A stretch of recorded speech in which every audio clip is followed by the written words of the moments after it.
This episode of Idle Thumbs is brought to you by Squarespace, the fastest, easiest, most user-friendly, slick, intuitive, and responsive way to make your very own professional website, portfolio, blog, or online store. If you go to squarespace.com and use the promo code THUMBS at checkout, you can get 10% off your first order. Sign up for a year and get a free domain name as well. That is squarespace.com with the promo code THUMBS. Nick Bregan, you were egging me on there. I don't know what you were doing. You were like raging at me I was trying or to encourage me. Oh, okay. You know, just, Nick Bregan was like the maestro as I was listing the Squarespace adjectives. And he was definitely exhorting me to reach deeper into the wells of superlatives. That's what I'm here for, Chris. It's true.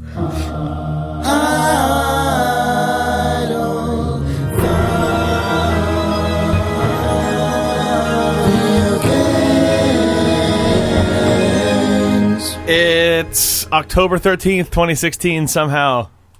This is Idle Thumbs 284. I am Chris Remo. I am Nick Brecken. I am James Spaff. I'm Jake Rodkin. Chris, you're back. You're giving us a live report from Japan. So how's the NX? Oh, You've been playing man. it? The NX is amazing. It's got this crazy like eye scanner thing. Wow. That's you're like inside the game. Wow, I heard it lets you record podcasts remotely from other countries as if you're in the room. It's a very specific feature. Yeah, you walk into like a weird VR like podcast studio. I would say it's classic Nintendo to finally try and they're like, oh, we hear that people enjoy talking about and sharing their experiences playing games, and then they fucked up and made a podcasting tool instead of live streaming. That was really a real like classic Nintendo just near miss on catching the zeitgeist. Yeah. Share your podcast using this 16 character hash. You are listening to your favorite podcast 3A42-7BB6- I don't want to keep talking. Yeah. Classic show, that one. Mm-hmm. Stupidly has a different number on the 3DS. Right. Sorry. Anyway, welcome back, Chris. Welcome back, Spaff. Also, Hello. Spaff's back, here. I'm Spaff. here now. Also, just to be clear, this is not being recorded on futuristic Nintendo hardware. no. Also, it is no. being recorded 2 weeks in the past. Yeah. So, yeah. it feels pretty futuristic now, but yeah, when people are listening to it, it'll be It'll be thing of the old and past. busted. Yeah. It'll be old school. Yeah. Old times. Yeah. And what dark times we're living in now. I don't know. Maybe everything's great. Something great might happen next maybe week. great things. Given the trends of just the world over the recent Seems months, I unlikely, don't know but it'll if get that's- better. Yeah. That means actually we're recording this podcast actually should be like a marginally improved breath of fresh air because it's being recorded by people who are living in a world that is slightly better than the inevitably just like marginally declining more shitty world. These are like the golden days. Yeah. Right. Remember back when it was September? Yeah. The carefree days, September 2016. It's only been one presidential debate disaster. When we it's we're living in a naive time where we think this is as bad as it gets. Oh God. But little did we know. That's probably fine. So this week we're going to talk about October's hottest releases. That's true. Untrue. This week we're going to talk about Virginia because Spaff played it. I think Nick played some of it too. Jake played a little as well. All right, so everyone played some Virginia except for me. And also, possibly, we will hear about World of WarCraft from Spaff. Yes. Man, I want to hear about that. None of you have heard about that game. I'm It's excited about our that. once every 5 to 10 years WoW update on the Idle Thumbs podcast. Oh, God. And then probably a lot of reader mail. So let's get going. Cool. What's the deal with It's all Virginia? on me. Virginia is a game that I guess had been announced a long time ago, but for me, it felt like it kind of came out of nowhere. But I know that it's actually been known about for a while, right? Yeah, I feel like I saw something about it a long time ago, but This is something like just a appeared this week. third-person adventure game, right? First. Oh, it's a first-person game. First Okay, person. see, this is how little I know. Yeah, and it's less of an adventure game and more. It's a walking simulator, as one might say. I think Virginia is actually closer. I mean, this is an even shittier and accidentally. It's a more loaded, shitty thing to say, but Virginia feels closer to me to an interactive movie than most anything other than probably like Telltale's modern output. Yeah, it absolutely is. Except Virginia is from a first-person perspective, which is very different than Telltale stuff and is closer to walking simulator stuff. But it's like the camera is taken away from you very often, and it's more about cinematic cross-cutting and stuff. Like if you've ever played, it's like Telltale 30 meets Flights 30 of Flights of Loving. Yeah, it's very much like that. And in the credits, they thank Blendo Games for inspiring them to make the game. So it's very much like that. You know, it has like the kind of jump cut scenes to take you through it. And yeah, it's an interactive movie. You basically have no choice. It's very much on rails, but it's really cool. It's really well made. It looks really good. It sounds awesome. Its inspirations are things like Twin Peaks and Fargo.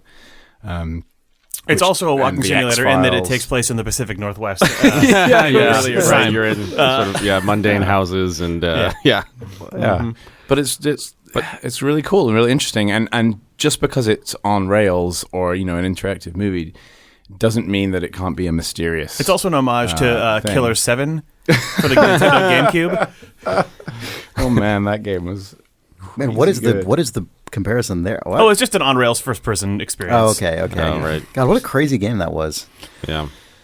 But yeah, it's a kind of cool mystery about.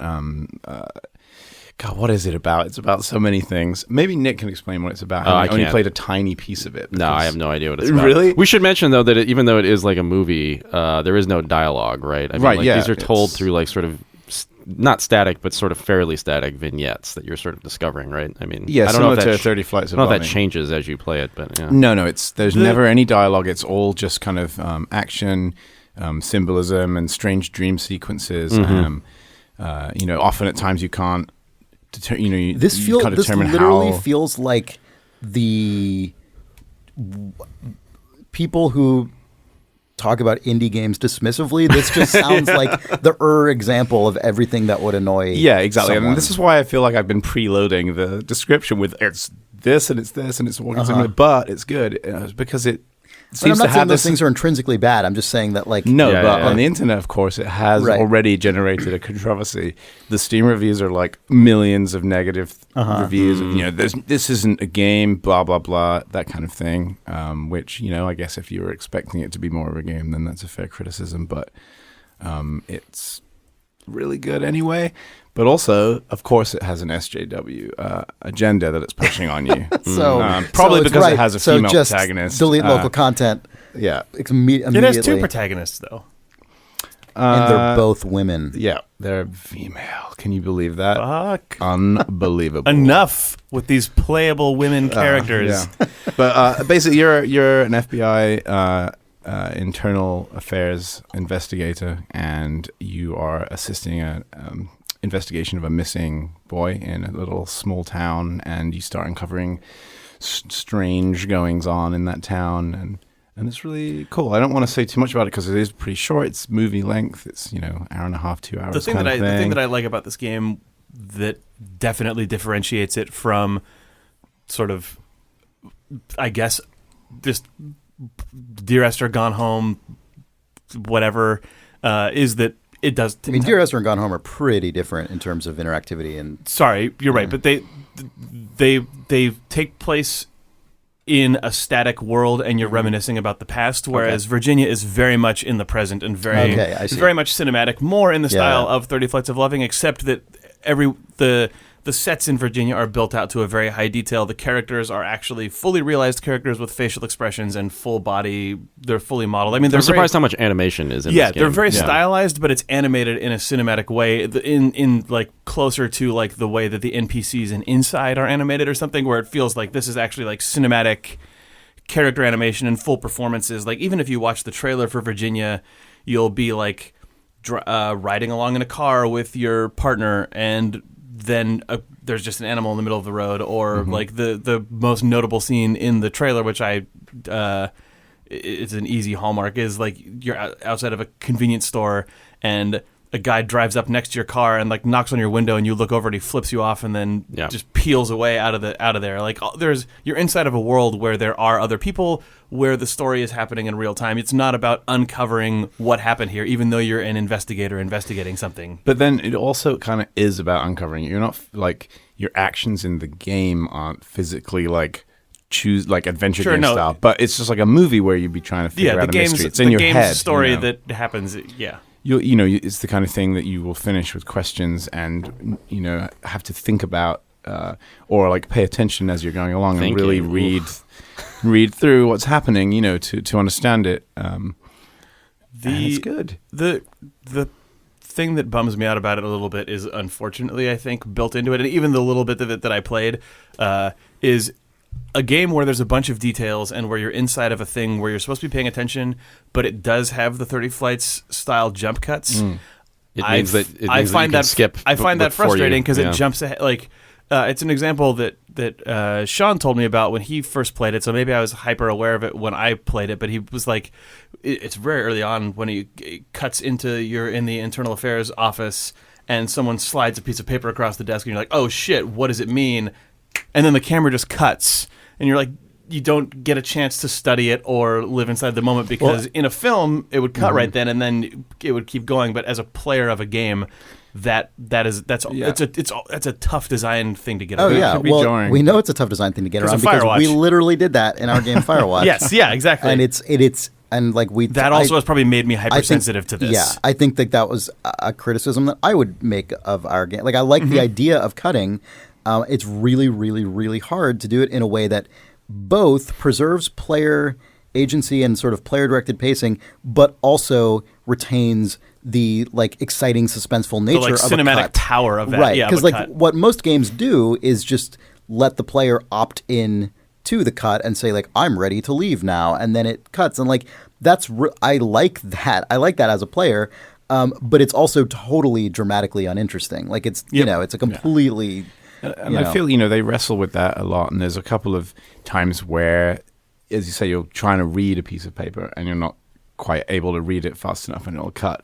But then the pieces of paper will be presented again to you, and the symbolism of the action of that piece of paper and what it actually means kind of becomes more apparent over time. And also the cuts, it's something that you just get used to being part of the experience and part of the thing that you're doing. So it becomes less jarring, becomes less... Well, at least I found that way. Some people, it seems, on Steam reviews did not agree. Sure, yeah. I mean, I think probably like the best way to deal with that tension is, as just in the case in a lot of things in game design, is you just have to be really, or just any creative pursuit, you just have to be really, really, really careful. Like one of the reasons it works in 30 Flights of Loving, for instance, is just because the way that world's created, like you aren't finding pieces of paper and like you're almost playing to get to the next cut in 30 right, Flights of Love. Exactly, yeah. And I would imagine that there would be ways in a larger scale game to just be extremely conservative and careful about how you place those kinds of techniques so that you just aren't entering into or at least you're minimizing the possibility of entering in situations where the player is likely to be trying to read something or exploring an interesting area or whatever, and just I'm really glad that Virginia exists and that they totally doubled down on doing like a more traditional story and more traditional cinematic techniques and beefing up the art way above what Brendan would do in a Blendo game, and like that it exists even though there are some places that are funky. Like the fact that this game is in the world is really cool. Yeah. You want everyone to play it, Spaff. I do. I think it's pretty cheap. $60. Yeah, it's a full $60 game. $20 season pass. I actually don't know how much it is. I think it's like $9 or something. It's a $10 game because it was $9 for the first week. Oh, there you go. Because of the classic Steam discount. But I feel like a lot of people are saying this should have just been a movie. This should have just been a thing, and maybe, sure, but those are expensive to make, and it's also maybe just wouldn't like, have been quite the same. You also, still can look around and choose where you're looking, yeah. and you feel that you're there as part. It's more than a movie. Isn't told in first person usually. It's it's a very different thing. Right. Apart from Hardcore Henry, which doesn't really have the or that one scene in Doom. Yeah. And when movies kind of do become first person, it's almost that's super jarring and strange. Right, that becomes the entire point of the thing, and it's kind of disorienting, and that can be used to good effect, but it's not just a choice you can just make just because. Yeah, whereas in this, like part of it is kind of questioning, like, who am I, and where do I fit into this? Like, what's my piece of this, and feeling, I don't know, connected in that way. Yeah. But yeah. Yeah, I think that it should be a movie is generally just sort of a very uninteresting criticism or comment to make about something. Like, it should or shouldn't be anything. It's like you don't have to like it, but like, why should it be a movie? That's the thing these days. People don't, if they don't like something, then it's probably that the game is bad or that it has a political agenda they disagree with or something like that, and they need to get a refund. And there's a lot of that going on around that drives me kind of insane. And it just gets away from criticism and just turns into some other in a world where thing. there are 4,000 million things to consume. I think that you get into a place where you expect that everything that you choose will be tailored to you, so when it doesn't, you are fucking shocked. Yeah. I think well, there's also a big difference between, for instance, like, I don't want to start this whole discussion up, but like something like No Man's refunds, Sky, right? which people like, No Man's Sky, is that what you said? Sorry, yeah, I No talked Man's over Sky. you. I said No Man's Sky. Yeah, like Did you just well, just because that's the big recent refunds example. Like that's a case where, like, okay, I don't really know what the right answer in that case is. I think there's like a reasonable argument to be made from a lot of different perspectives when it comes to No Man's Sky about like reasonable expectations that can be made from marketing that was like blanketed over every form of media that people have access to. I could argue that, I think, pretty convincing, like, and be pretty convinced myself with a bunch of different angles in that, right? But just like literally, I just didn't enjoy this game just for what it just fundamentally is. Like, I don't know. That's just a totally different story to me. Yeah, especially when it's a movie length thing that costs about the same as a movie. Right. You know, you'll happily watch a movie and then be like, I guess that sucked. Yeah. But then will you? I mean, I don't know if that's well, no, I you wonder- could, but you'd maybe stop watching it. Have theatrical movie ticket refund demands gone up? Like, that is data Probably that I not. wonder if I that's... bet they haven't. I don't know. I don't know either, but I would bet that they haven't. I wonder if they haven't, though, because why? 'Cause the it's movies that everyone awkward. sees more commonly right now in theaters are very flat, designed to placate and let you walk out happy entertainment product. Yeah. Like, that's the Possibly, movies that yeah. people Yeah. seek out theatrically are also movies that are engineered to not be refunded. Yeah. Right. But also the fact that you have to talk to a human probably factors into that as well, right? And I think it was Steam refund page is just like click a button and like I'll see what You're happens. already at home. Yeah. You're in your most comfortable environment. Yeah. The The fact that you have to call somebody and say like, I Or go didn't to a like booth. this Yeah. thing, give me my money. Like 'cause you hear yourself at that point and you sound like an idiot. Yeah, and I guess most, like, you're not going to refund a Netflix because it's a subscription. You wouldn't refund a Netflix. Interesting. Yeah, I don't know. Yeah. I saw Maybe when Steam Gold shows up and you can just get unlimited access to Steam for $30 a month, it'll quell this shit. I think the man. more likely thing for someone who feels ripped off by movies is they probably just see fewer movies. Like that, there might be a I'll just wait till it's on Netflix. Yeah, I guess that's theatrical film seems like it's in a really weird place right now because on the one hand, you know, it's clearly in a long-term decline, just long-term slow decline, the way a lot of just sort of older ways of consuming culture are. But on the sort of like local micro level, every new Marvel movie is yet again like the biggest movie that's ever been released in theaters. Yeah, but those just take up all of the air in theaters I now. know. I just mean like what I'm saying is I'm a riskier movie-going proposition. You're more likely to, as I say, just wait for it on Netflix or whatever rather than go and see it. So I think people probably are, instead of getting refunds for a particular movie, are probably just in general narrowing what movies they're willing to go out and pay $15 for in a theater. Well, yeah, and in games, I think maybe the analog to that is I'll wait for the Steam sale, right? Or like, you know, when it's $2, I'll buy it. You hear that all the time. Yeah. now. I shouldn't have bought this at full price. Right. Yeah. That's Although God. I wonder, I think that's true again broadly.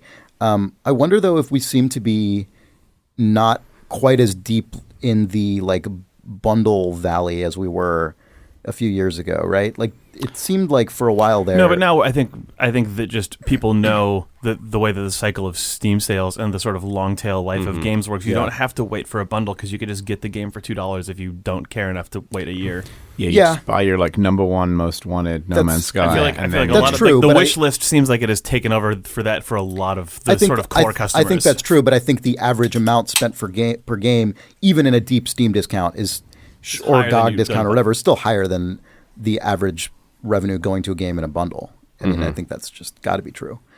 How do you think games marketing compares to movie marketing as well? Like in terms of broken promises? No, Well, so the pre-ordering is a thing in games that Well, I've bought my tickets to the next 2 important. Avengers movies. Well, I have not.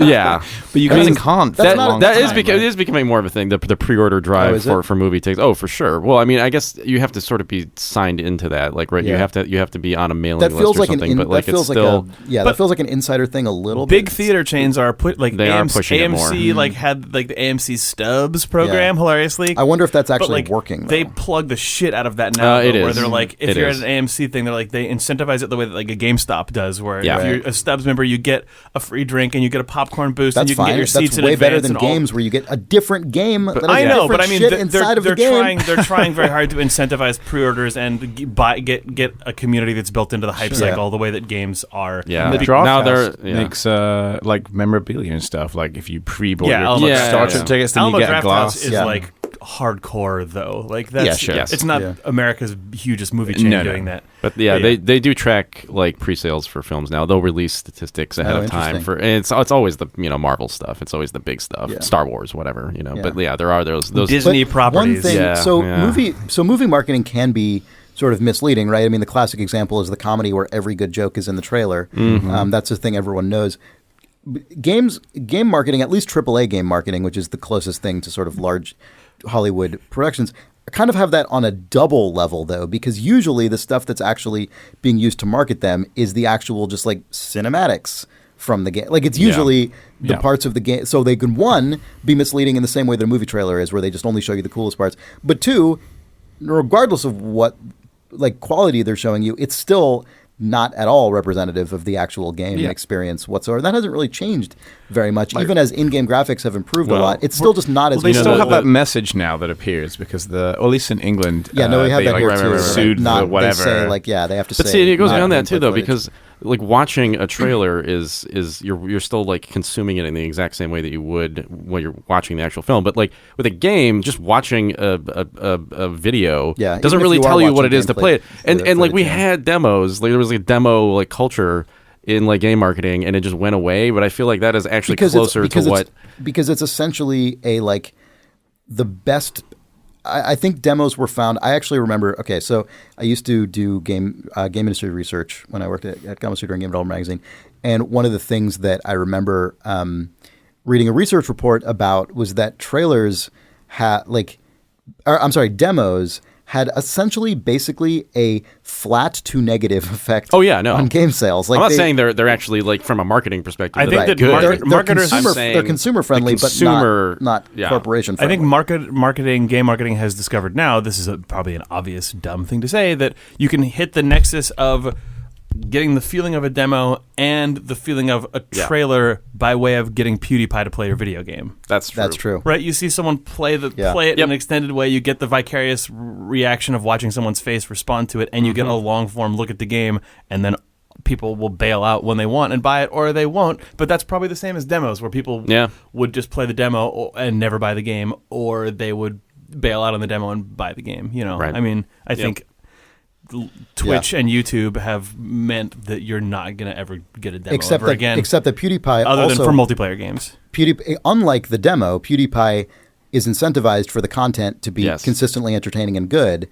Right. So they love everything. So then, in terms of a criticism, it's like where are you actually falling on this thing? Or I mean, I don't know if I don't watch enough of that stuff to know like if that's true. Like, are they never negative? I mean, I imagine they're sometimes negative, but probably in entertaining ways. PewDiePie was very negative in the last 10 minutes of the Firewatch video. Oh, that's true. Yeah, yeah, he did not like that game.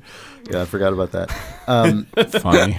But like the movie industry would never allow that to exist because if you're watching a whole movie, that's because that's all the content, right? though. But some games are like that too. But that's also fine.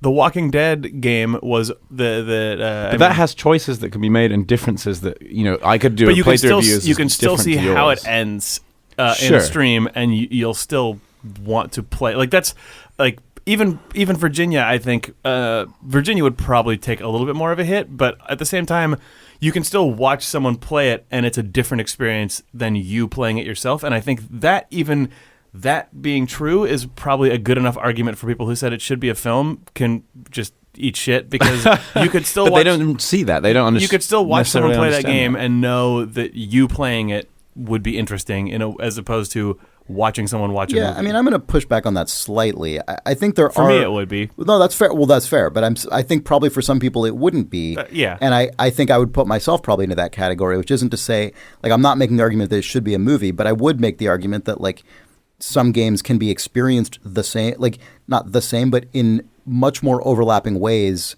to movies. Sure. And I personally would never watch a Virginia playthrough and then play the game. I would just not watch the Virginia playthrough. I would just play the game. If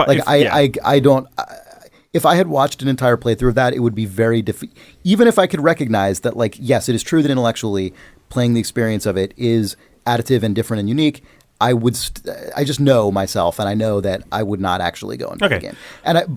But the thing is, because games, especially games of that scale, do not have a big marketing apparatus like movies do, the Let's Play is still, I suspect, strongly net beneficial, because the people, like, if Virginia you can always had just close the YouTube. Well, that, but also if Virginia had a $50 million marketing campaign and everyone knew about it anyway, then maybe the playthrough is actually a net negative.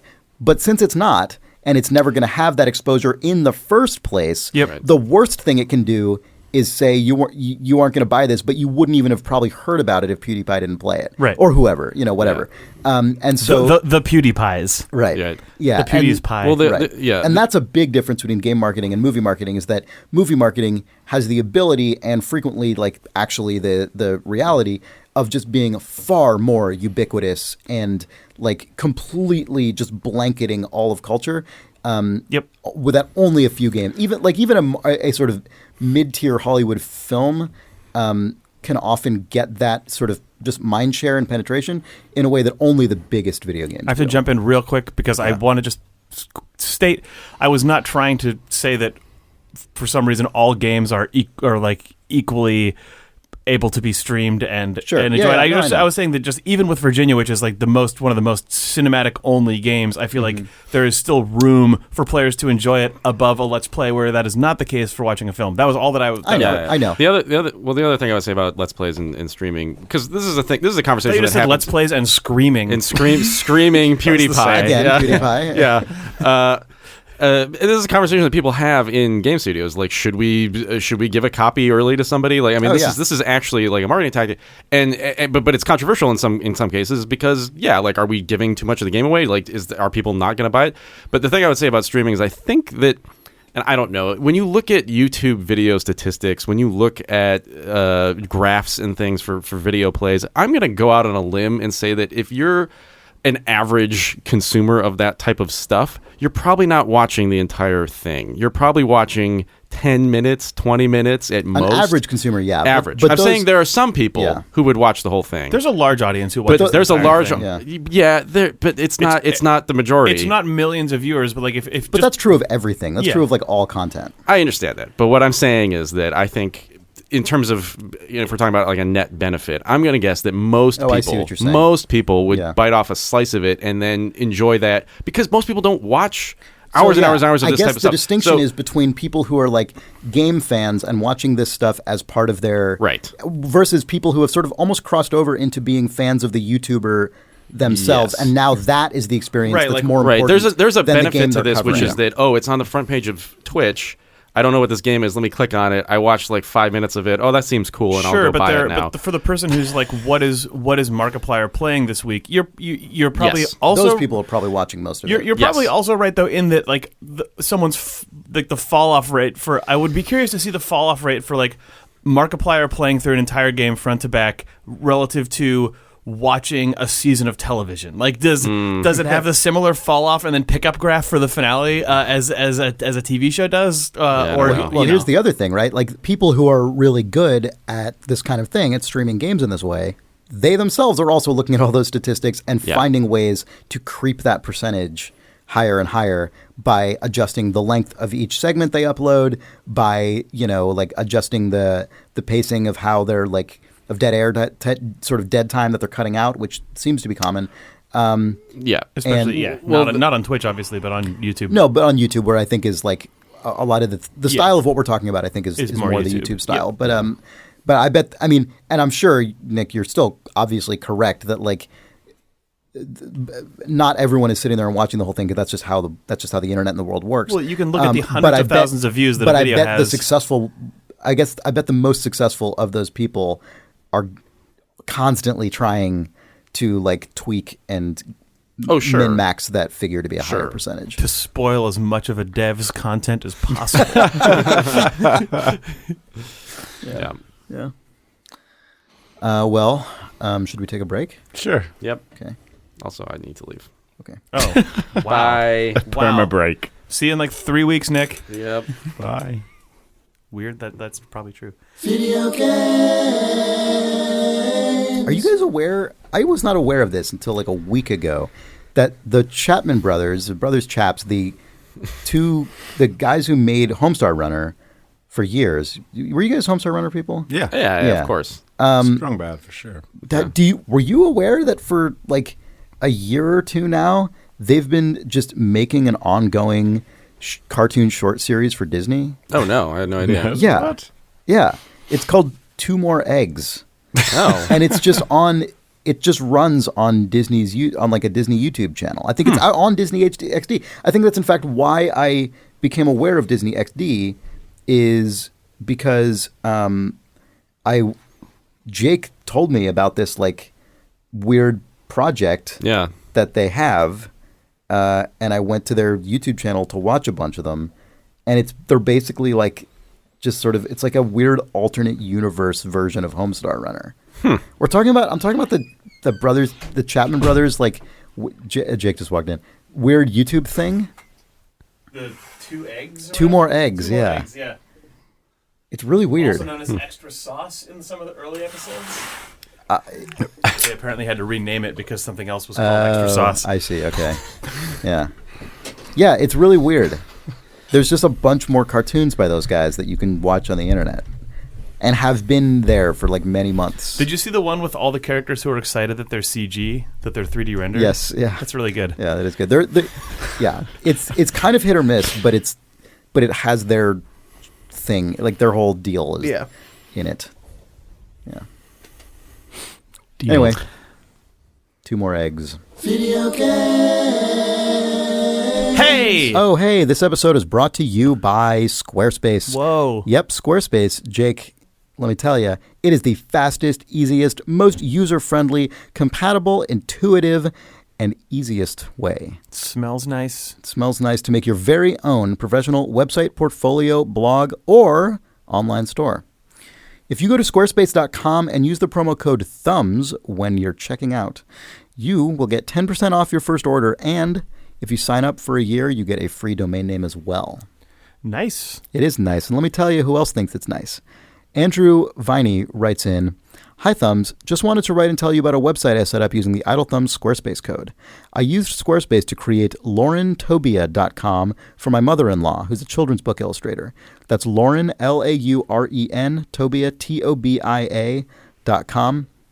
He says, I've built websites from scratch in the past, but it would have probably taken me a month to create what I built with Squarespace in just a couple of days. I was even able to set up an online store for her to sell prints through, something she's wanted to do for a long time. So thanks for the hot deal with the discount code, Idle Thumbs. Cheers, Andrew from Bristol in the UK. Oh man, Spaff just left. That sucks. P.S. Not really for reading on air, but please say hi to Spaff from me. Hi, Spaff. I met him a few times when he was at Media Molecule, and I was really active in the Little Big Planet community. That's really cool. Anyway, so yes, Lauren Tobia, or Tobia, I don't know, .com. Set up. It looks really nice. It's a nice website. It's got her illustration in the background. It's got her books. She worked on a book called How to Find a Fruit Bat. It sounds like my kind of book. It's got a good cover. Anyway. It's got news articles that have been written about her. It's like just a full-on, full-featured author website with a shop as well. Squarespace.com with the promo code THUMBS for 10% off your first order, and get that free domain name if you sign up for a year. Thanks, Squarespace. And thanks, Andrew. Thanks, Chris, for reading that ad. I don't care about you. Video games. This episode of Idle Thumbs is also brought to you by NatureBox. Yeah. That's the right reaction, because NatureBox will send you all manner of delicious and extremely varied treats directly to your home or office. If you go to naturebox.com/thumbs, you can get 2 free snacks. Yeah. Delicious snacks for free. Yeah. Why would you not do that? Why would you not want free, delicious, multiple snacks? I see you're taking this to heart. Let me just give you a sampling, Jake. Okay. Of what you could be getting through this amazing service: vanilla bean wafers, cashew crumbles, whole wheat raspberry figgy bars, aged cheddar lentil loops, Santa Fe corn sticks, dried pears, Granny Smith apples, cherry berry bonanza, crispy coconut squares, mac and cheese with veggies. Bet you didn't see that one coming. Quinoa and couscous with summer veggies. What? What is even happening? Cranberry almond bites, black and white granola, teriyaki turkey jerky, teriyaki beef jerky. I mean, it goes on essentially forever. I could be here literally all day listing all of these delicious treats. And all you need to do is go to naturebox.com/thumbs, get your free treats. You pick them, you enjoy them, you eat them, you say, I love NatureBox. Oh, am I supposed to? There you go. Anyway, naturebox.com/thumbs, you eat them. Thanks, NatureBox. No thanks, Chris. No thanks to you. Video games. Do you guys want to? So we all played Nidhogg. Yep. We all played probably the shit out of Nidhogg. Did you guys see Nidhogg 2 and how I did. fucking weird Nidhogg 2 looks? Yeah. Nidhogg 2, like Nidhogg, the first really one. crazy choice. Yeah, Nidhogg is a like one. It's a versus like fencing and chase game. I don't know. It's a same screen multiplayer game wherein each player plays as a sword fighter, I guess, and your objective is to fight through a bunch of screens to either get to the left or the right side of the level, depending on which player you are.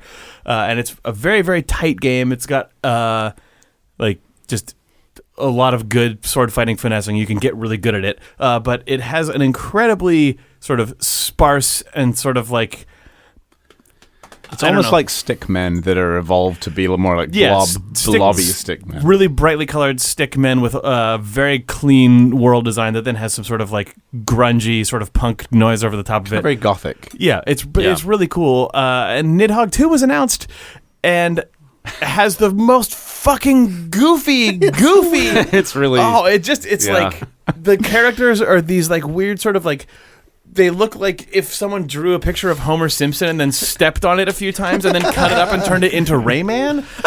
And they just, in the video, they go like, all the time and stuff. It went from this like very distanced, crisp as fuck, weird pixel art to now absolutely not distanced, just in your face, like 90s cartoon explosion. And when I first saw it, which was just a couple days ago, although now we're 2 weeks into the future, when I first saw it, I was really fucking put off by it. And I was like, this is terrible. Yeah. This is everything about this is bad. Initial reaction. I have I slept and woke up and I have totally warmed to this now. Yeah. I think that whatever's going on with this is...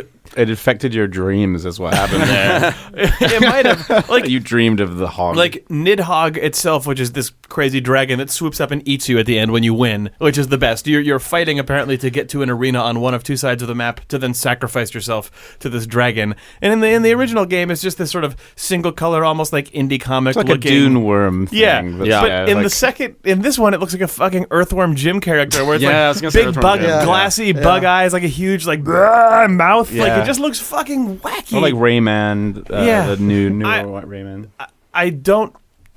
I was very confused by this, and I continue to be confused by it, but I've slowly decided that I will accept whatever this garbage is. Have you? I've only seen the little vine, the little repeating vine. Is there a longer? The trailer is full trailer.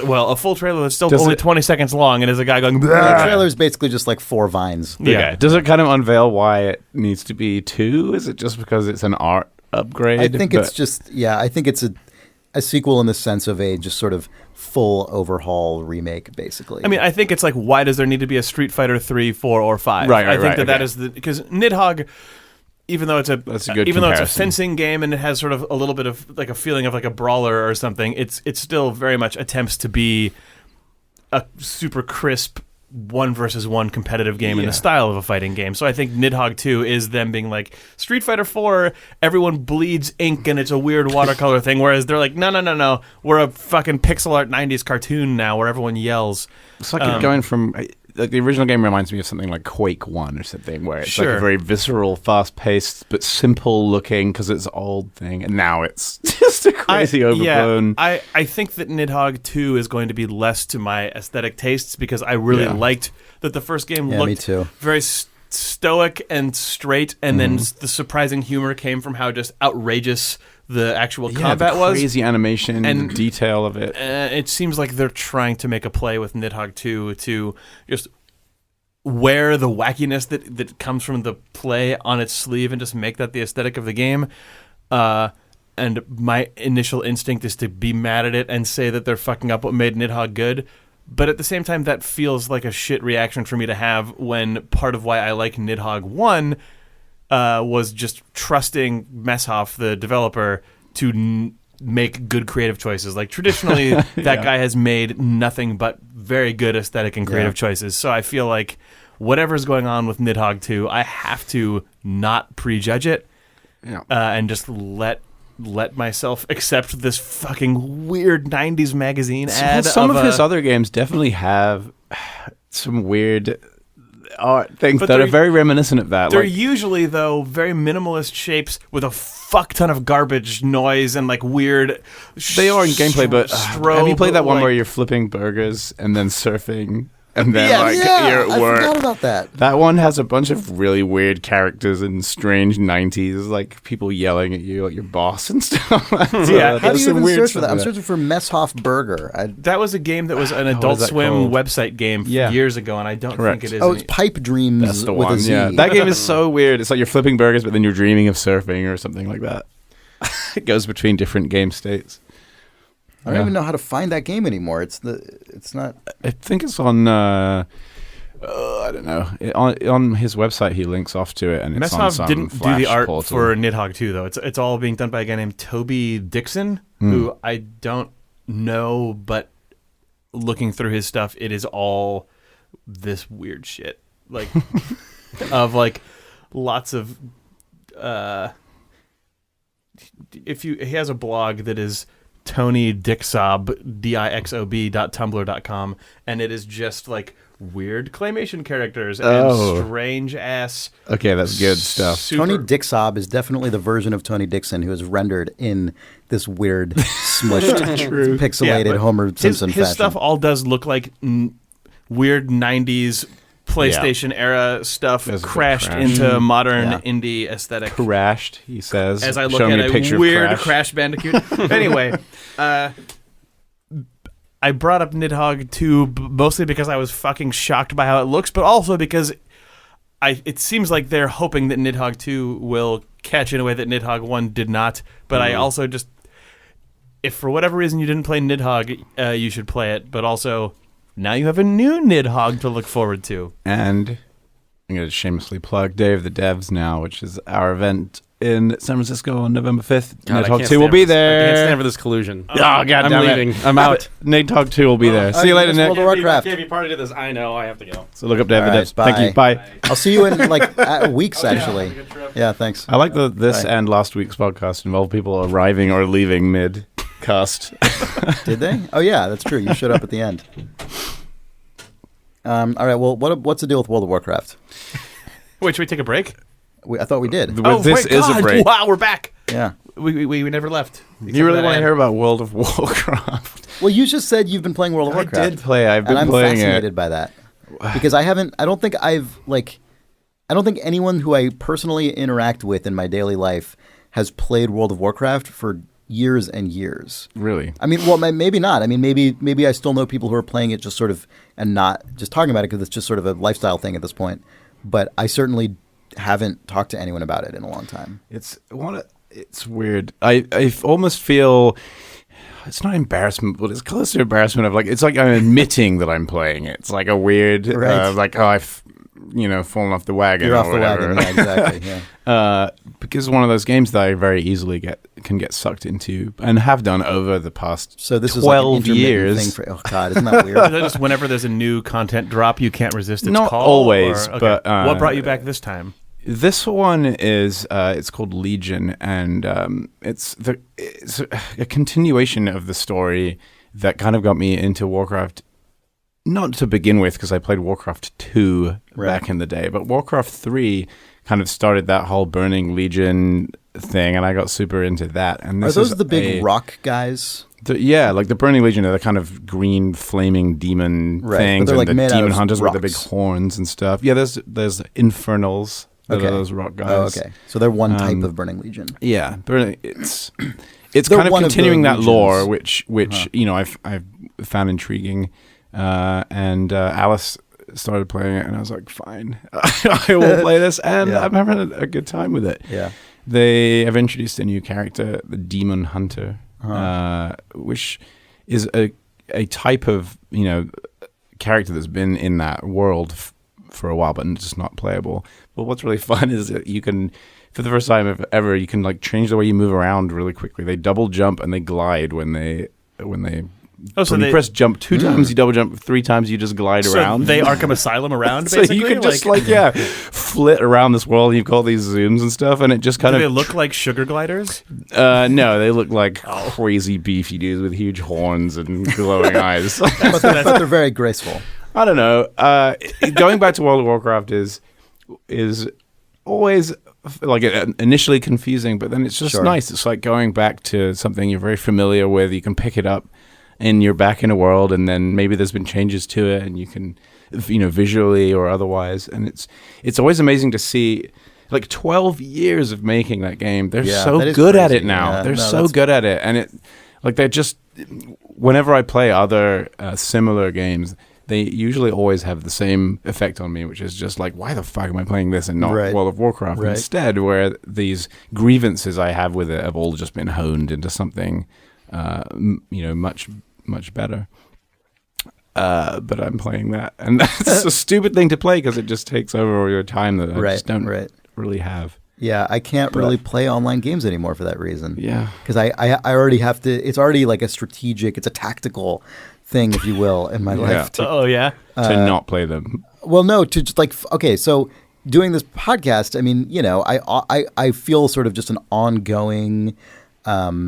Like an obligation, ambient pressure to have played a different thing from week to week. So, like when I get into a game like Deus Ex, and I just want to play that for weeks on end, I feel guilty and bad. But you shouldn't, because you're enjoying a video game. I know, but it's hard. But I'm like, I'm not gonna have anything new to say about it on the podcast. Or I'll have like one additional observation or something, and I feel bad about it. And then, but a sort of always living multiplayer game would just be. I mean, it would just completely end ruin of days. That. Yeah, you'd have to do a World of Warcraft podcast. I got a new idea for you, Chris. A podcast by and for WoW players. Oh man, do you guys think there is one already though? Nah. Okay.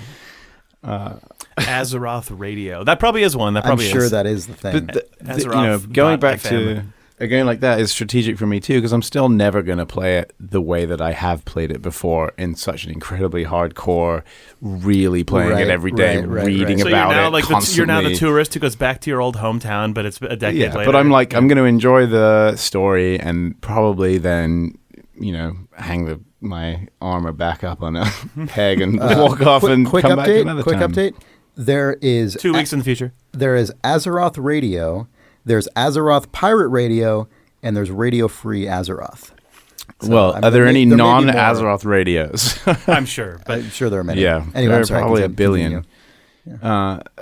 But there's just so much to that game now. It's insane. Yeah. There's a whole Pokemon sub thing in there. Like they made all the little collectible pets have actual function, and crazy. You can train them and catch them and hunt for them. What? And like all of that stuff. There's just so much. Like you barely scratch the surface, and the world is so ginormous now. It's just crazy. Yeah. So to really play that game, you'd have to invest far more time than I have. But that doesn't mean I can't go and enjoy enjoy it for a little while. Yeah. A guilty pleasure, if you will. That's what people use. Indulge. A sinful. It's stupid. Why do I feel like bad about admitting it? It's like a weird thing. That, just play it while also eating like the richest chocolates. Yeah. And I don't know what other products are targeted as being like sinfully guilty. Mainly chocolate, I think. Yeah. Yeah. So just chocolate. Yeah, a lot of chocolate while playing World of Warcraft. Anything that tastes good and is marketed primarily at women. I guess that's true. That is a thing that is... Yeah. And Warcraft. And Warcraft, yeah. World of Warcraft. When's Warcraft 4 coming out? Answer me that, Blizzard. Man, did you guys see that the... all of Warcraft Adventure got leaked. Did you see that? Why did none of us play that? I remember being so hyped for that game right around in the late 90s, and some me too. Russian hackers found it on the DNC email servers. And that's put it exactly on what happened. Maybe they Why was found Hillary it. Clinton holding back on releasing Warcraft Adventure when she had it the whole time? She's had it for decades. What took her so long? It's just been sitting on that server in the Clinton's basement. I actually kind of want to play that. You're hungry for Warcraft lore, though, it sounds like. So maybe you should play Warcraft Adventures now. Exactly. I actually kind of want to. See what could have been. I feel like Warcraft Adventures is actually either the same story as that movie or where it carries on. Was there an Orkling in the Warcraft movie? Yes. Because, man, there was in that trailer. That movie is about that character. Well, wasn't the main character in that game like a half human, half orc? One of the main characters. Maybe someone will splice out all of the cutscenes from the Warcraft adventure, and like if you reverse engineer that video codec, and then they splice in the Warcraft movie. So to get the full picture. That would be the ultimate Blizzard experience. Actually, God, you're playing a sort of like '90s point. You're playing a '90s point-and-click adventure. Then it goes cinematic time. And like, whoa! And you just get like the most cutting-edge CG characters, and then it goes. That's so true to the experience. Yeah, of Blizzard game. That's what I want. So let's do that. Let's make that happen. Yeah. We'll play through it once and mark down the scenes that are most representative of the movie, and then we can do a stream of us replaying the Warcraft Adventure leak, and then we'll just always throw the switch and cut to the scene. This is the most legally fraught thing you're possibly describing. We're gonna play live a hacked, leaked copy of an unreleased game, and then splice in full footage of a feature film. In 4K. There's no way this will be content blocked at all. I mean, I don't know what the problem is. Like anyone would. I mean, it's not going to stop people from playing the thing or seeing the movie, right? I mean, we already discussed that whole thing on our podcast. It might stop people from seeing the film, but the game can be experienced on its own. This leaked illegal game can be.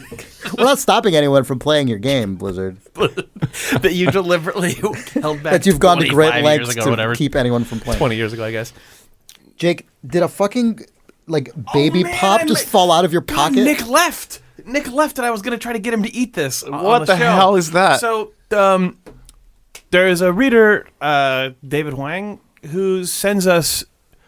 This is so gross. He sends us delicious candy. Not the thing you're saying, but the thing I'm holding in my hand is gross. Oh, he sends us delicious candy all the time, and everyone gets stuff. Even like emeritus thumbs get them. Like there's a huge thing of Junior Mints still in our office for whenever Danielle is next in town. And I don't think Steve gets stuff. Steve gets shit. Fuck Steve. But I get a huge pile of chocolate that I love. Chocolate, and Chris gets goldfish, and I get nerds. And Nick always gets a different baby-themed candy that is gross. It's so gross. He got those gross. What was it? Baby bottles or something? Those gummies. What were they? They were pacifiers, and they were like sweet tarts. They were actually really good. I ate all of them. But there was another one he got that was way grosser than that. Yeah, but we've hit peak gross. Yeah. And what's it called, Chris? It's called a baby bottle pop. Yeah, so it works like Fun Dip, like Lick-a-Maid or something. Lick-a-Maid. What the hell's that? Lick-a-Maid. So the way that this thing works, I've eaten one and it's actually really good. Everyone can eat shit. Oh, no. You can eat shit, and you did, and you're talking about it. But it was so delicious. You're reviewing it right now. The act of eating it is shameful as all fuck. So it looks like a baby bottle. This candy does. It's actually a plastic. It's your World of Warcraft. It's a plastic. It's like a tiny little 4-inch baby bottle. Yeah, but the top, the nipple is a lollipop. But what you're supposed to, and then inside where there's milk in a baby bottle, instead there's the powder. There's like the powdered candy of a pixie stick or something. So what you're supposed to do, which is just so gross, is just lick the nipple and then turn it upside down and dip it into the candy dust and then eat that. It is such a gross activity. It sounds like you're describing a sort of coked up businessman. This is lick the nipple now. and then dip it into the candy. It is a dust hedonistic and lick act. it again. Yeah. But American Psycho. This is his favorite candy. I really wanted to get Nick to eat one of them, but then he left. He sensed it. I'm kind of glad that I didn't have to see that. Yeah, I don't know if I'd want to sit here watching Nick Brecken do that. I want the audience to hear what it sounds bright like. blue. Oh, Is it gross. blue inside as well? You dodged a bullet, audience. Let me tell you. Anyway, it fell out of my pocket shamefully a second ago. It was the most cartoonish, intent, Oh God, that's not mine. That's not mine. to be noticed. Yeah. You're like, what is It's like I looked. You were just like animatedly talking about whatever the stupid crap we were Warcraft talking about. movie. Warcraft Game. thing, and then like, and Yeah. and then just. I have to leave. Maybe Nick had to leave because 3 of them fell out of his pocket. I remember hearing that part of the reason the Warcraft game was canceled is because Monkey Island 3 came out, and they just went, "Oh, we cannot hit the level of 2D animated cutscenes Wow. that this." I Film thought that put game out." was. I thought no. I think this game was canceled in like 1999, and Monkey Island 3 came out in like 97. There's no way this game lasted till '99. Are you sure? I don't know.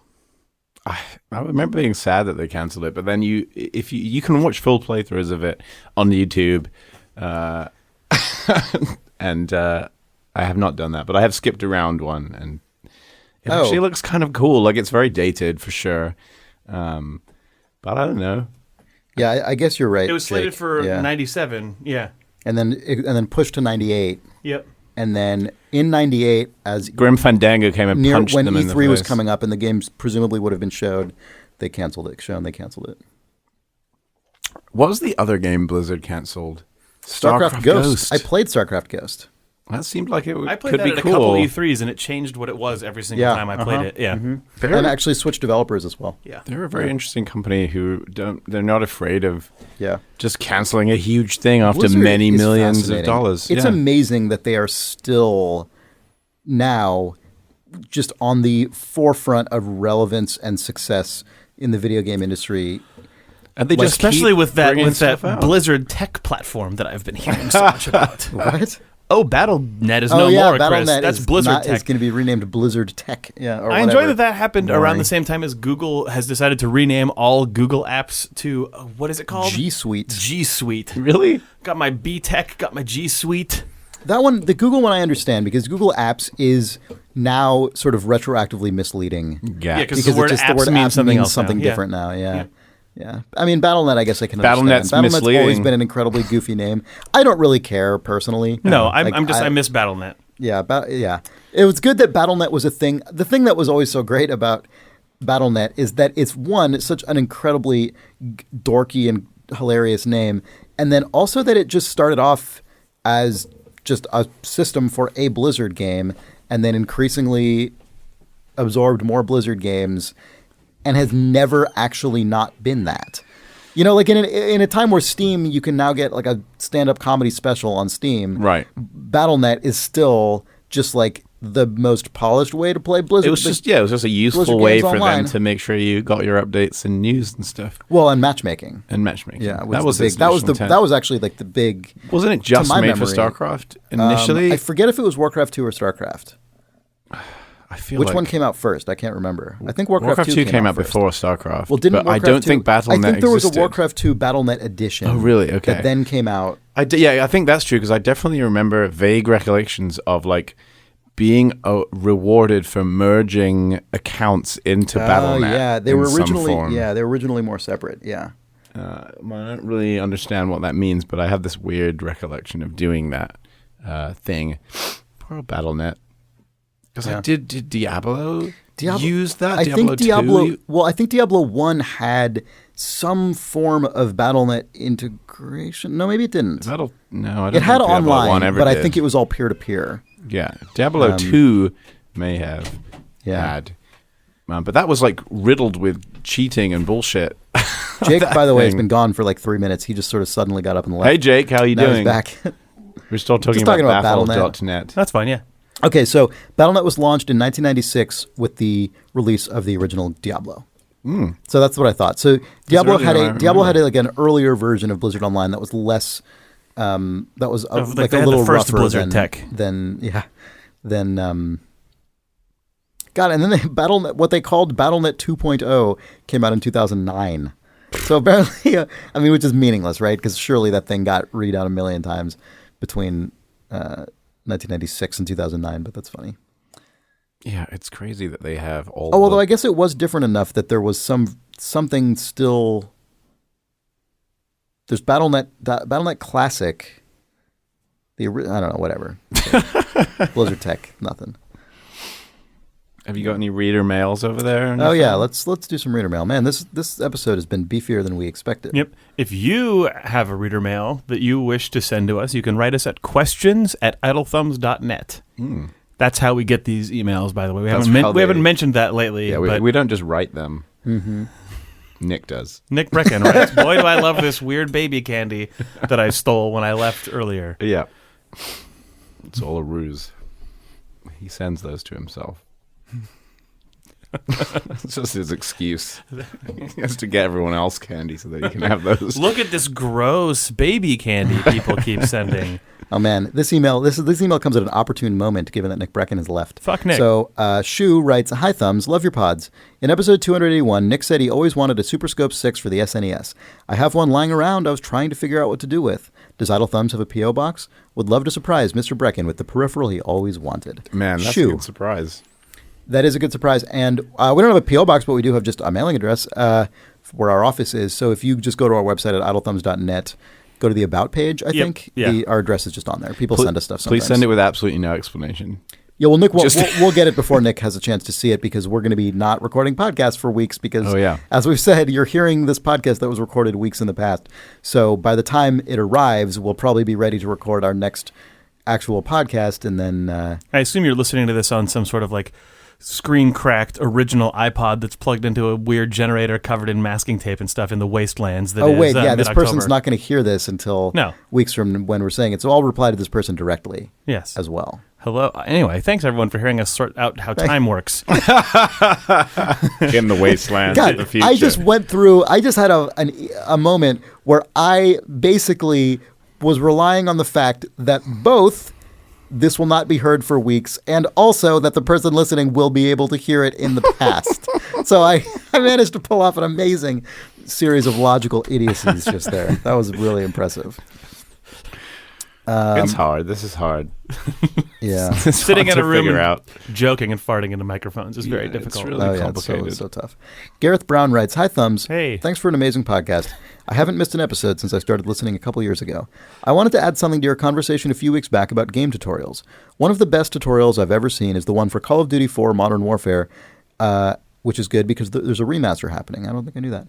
The tutorial wins on 3 points. 1, it stays in story. You're a new member of an SAS team, so you have to get your gear and run the training room area. 2, it uses it to suggest, not dictate, difficulty. The better you do, the harder the game level it suggests, and even says, do you want to change the current settings? 3, it makes it reusable as you get a time for running it. The temptation to rerun it is high, but if you don't, it's just 2 minutes and then there's the game proper. They also do something very clever. The first real mission lets you play, or if getting your feet has the AI doing some or all of the work for you. It feels like you're part of a team, but it's really hidden hand-holding. As a side note, it probably has one of the best stories of any first-person shooter, and if you listen to the developer commentary, you find they brought in a professional writer who rearranged all the levels and changed the antagonist. So keep up the good work, and thanks for keeping me entertained and making my daily commute bearable. Cheers, G from Swindon, UK. That's cool. Yeah. It's very reminiscent of a tutorial that I remember being awesome, which was the Quake 3 Arena. Not tutorial, but like that. The sort of the when you play the single player. No, it like sorts you, because that game was all about trying to sort you into groups of players that would be similar about, Quake 3? Quake 3 Arena, the online. You mean Team Arena? I mean Team Arena, the like weird Team online Arena was the free DLC. Quake 3 Arena was just the What's that called? What's it called? Quake Live. Yeah, that weird online free I was like Quake 3 Arena thing. No, Team Arena. No. So that it put like before you can play any matches, it basically puts you in a little room. And then there's a door next to you that allows you to go play. But then there's like a small gap, and on the other side of that is another door that lets you go play. And that door is tier 2. So it's like, so if you can you jump over this gap? You know, then it's, can you jump further? Can you rocket jump? Can you do strafe jump plus rocket jump? Crazy blah, blah, blah, blah. rocket jump, and then the final one is this like really long corridor that as soon as you step into it, a door begins closing, so you have to like strafe rocket jump all the way down to the end like a crazy motherfucker. Really good. And then you get through, and then at the end you're put into a high tier, and it still gives you an option to go like higher or lower. But so it's very similar to that Call of Duty thing. Basically, it's cool. Like, what is your skill set? And it really tests you, and it physically locks you out of going into an experience that you would be destroyed in and not have a good time, which is cool. I really liked Call of Duty 4 also. Just that game. It's crazy to think about what that series sort of eventually became, because I don't think I could be any less interested in it now. Well, the first Modern Warfare was cool, though. Yeah, that was a really good game. Yeah. Yeah, that's a cool pull. I actually didn't. I now remember the tutorial, but I totally would not have had this person not written in. Kim Rudy writes, "Hi, a question about your view on GameMaker. What do you think about it from a developer's point of view?" Kim Rudy. Have any of us actually used GameMaker? I used it in a game jam. Okay. Yeah. And it was interesting. I had a weird experience with it because, on the one hand, I made a game really quickly in it, and that was really cool. Like, it's shocking how quickly you can get something going. But also, even in the short amount of time I spent with it, I felt like I was having to work around limitations in the system. But on the other hand, people have made games that are so incredibly complex and accomplished in GameMaker that I suspect that my experience feeling like I had to work around was really just me not knowing like GameMaker well enough to like. You might have been putting up obstacles for your on your own because I was preconceptions you had or whatever. Preconceptions from dealing with more traditional game development environments. But it's clear that people have made ridiculously full-featured games in GameMaker. Yeah, it feels like GameMaker's power speaks for itself at this point with the insane library that exists in it. I don't know. What do you think, Spaff? I've never played it or used it whatsoever. You've played GameMaker. You've played games from it. Surely. Yeah, which games are made in GameMaker? I feel like Gunpoint by Tom Francis was right. GameMaker. I feel like Vlambeer is a GameMaker studio. Vlambeer, I think pretty much everything they make is GameMaker. Yeah. The original Hotline Miami was GameMaker. Hotline Miami was the original. That's the right. original That's the one. Spelunky before the remastered version was GameMaker. Yep. In conclusion, I'm glad it exists. Hyperlight Drifter, apparently, is that true? Yes. Really? Yeah, that's crazy. Hyperlight Drifter just updated to 60 Undertale? FPS, which is an insane thing to do in GameMaker because that engine is frame locked at either 30 or 60, I believe. Oh, the original Nidhogg, apparently? I feel like the more accessible it is for people to just be able to make games, the more cool games we're going to get. I mean, that's obviously a logical thing to say. Yeah. But like, I worked for many years on Little Big Planet, and a lot of Little Big Planet's entire thing is just trying to get people to create and make experiences and little games, even if it's just a single level. And tons of people have moved on. Like at PAX just recently, I met a creator from the Little Big Planet community who had his game in the Mega Booth, and that was an awesome for me. Oh, that rules. Thing. Yeah. I was like, oh my, that's really, the best. really, really like cool. I'm so glad that people have, got Little Big Planet or GameMaker or whatever, and then they've used that, and then they've, actually making games for reals. The underlying logic of sort of designing interactivity remains pretty similar regardless of what environment you're working in. I mean, on the design side, like if you're an engineer, if you aspire to be an engineer, that's like a different story because you have to learn serious, like, low-level stuff to be just like a full-scale video game engineer. But to be a designer, and these days you can get pretty far without a strong programming background. Like I never took any computer science courses or was trained in programming in any way, but like, I can get pretty far by myself with in an something engine like and Unity. some tutorials. Yeah, right, exactly. Yeah, it's true. And it's great. And the underlying sort of just like logical parts of just understanding logic states and like those things are pretty translatable because they're more, that's like theory as opposed to technical practice. I mean, you use technical practice to make it, but it's like just thinking about that stuff you'll learn it in any environment, really. So yeah. And just choosing what's the difference between GameMaker and Unity? GameMaker's 2D. Like couldn't be more different. Yeah. Right. Unity is 3D. Even the 2D, even making 2D games in Unity is still inside of their 3D editor. You're just locking the camera to a 2D plane. And and they're just very. I mean, it's hard to even like start describing how different they are because Unity is a 3D editor with like this component-driven scripting system. And I guess I can't really. I haven't used enough GameMaker to be able to like sum up what it is in a pithy way, but like they're just very, very different. I don't know. But both are free to use. They're both free to use, I believe. They both have. I think they have licensing requirements on when you release a commercial game with them. Yeah. But yeah, they're the two engines most commonly used in game jams at this point by a infinite amount, I would say about a lot. Yeah. Understandably so. Yeah. Yep. Well, is that it for this episode of Idle Thumbs? Unless anyone else wrote to you. I mean, they did. We'll read them in 3 weeks. Oh, someone actually, this isn't in an email, but I remember from the forums.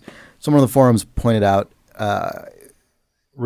in response to my lament about my Deus Ex stats from the Deus Ex mobile app, which is 2 weeks ago, 2 days ago in our reality, 2 weeks ago in your reality, dear readers. Whoa. Someone pointed out that they are under the impression that the Deus Ex mobile app incorporates your stats from all playthroughs of both modern Deus Ex games. Oh, whoa. So it's he or she sort of suspected perhaps I had a abbreviated run as a violent character in the previous Deus Ex game. And I think that's actually true. I now, like, seeing this post dredged up a memory that, yes, I think after I completed Deus Ex Human Revolution non-lethally, I think I then started up another game where my intention was just to be a murderer, crazy maniac, and I just couldn't do, like, it's just so different to how I enjoy Deus Ex games that I just your stopped. record is blemished by that. Yeah, I know. By that alternate reality Jensen. By A.R. Jensen. A.R. By an A.R. By an Arj. An Arj. I pronounce it Arj. I made a GIF of this new Arj that I'm participating in. A game information form. Mm-hmm. Yeah, the game information form. We've learned that if you're submitting a video game to be certified for the Xbox platform, you must submit a game information form, which they constantly refer to as a GIF. What? Yeah. They always put in parentheses GIF. So you gotta submit that Microsoft GIF. Who knows how to pronounce game information form? It's one of the great debates of console game development. Is how that form is pronounced colloquially. Yeah. Adam Gensen might know. Yeah. Adam Jensen. Thanks for listening to this week's Idle Thumbs. You can write us your own email at questions@idlethumbs.net. You can also find us on Twitter at twitter.com/idlethumbs, on Facebook at facebook.com/idlethumbs. We're on iTunes and other podcast places like Stitcher. Please, if you feel we deserve it, leave us a rating or a review. It helps us out a lot. And please consider telling a friend about our podcast. That is honestly the only way we've grown an audience over the years.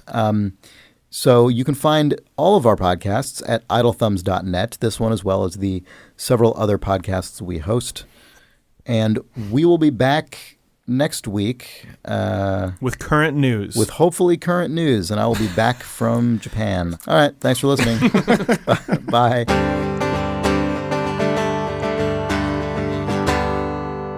Chris is going to tell us all the cool shit about Japan, guys. Yep. I'm going to play... It'll be like reading Kotaku at 3 in the Marios. morning, but like for hours straight. Yep. Mm-hmm. It'll be Halloween. It won't be Halloween. Jesus, shut up! It won't be Halloween yet. God. It'll be Japanese Halloween, which comes way before it comes in. You're thinking of Dishonored Halloween. Yeah, you're thinking of that. And when does Dishonored 2 come out? Whatever. We'll talk about that in the future. On Halloween.